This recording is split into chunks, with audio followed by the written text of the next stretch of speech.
Once you're up to speed on the basic theory behind how options work, the next piece of the puzzle is to understand how they're priced. An option's value is a combination of the following factors: underlying price, strike price, days to expiration or DTE, volatility, and supply and demand.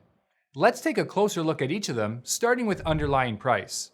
Remember that an option is a derivative product, meaning its value is based on another security, like a stock or index. This is commonly called the underlying. However, each option responds differently to a change in the underlying security's price.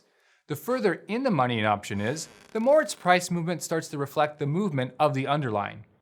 Let's move on to strike price. You can think of strike price as the dividing line that determines whether an option is in the money or out of the money. Therefore, it indicates the minimum value at which an option should trade. Of course, that minimum value is 0 for options which are out of the money with little time remaining until expiration. Next, days to expiration, or DTE. Because options expire, part of their value is based on how many days they have left to expiration.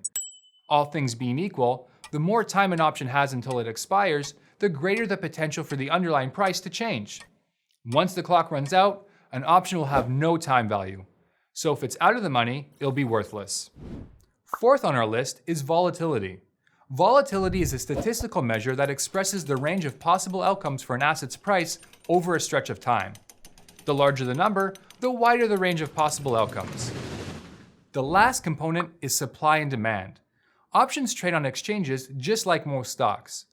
That means the mechanics of supply and demand can impact their price.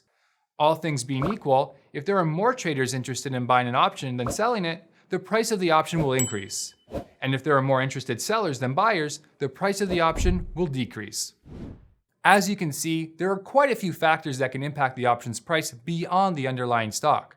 And these are just the basics. You can take your option pricing knowledge even further by watching our next lesson: what are intrinsic and extrinsic values?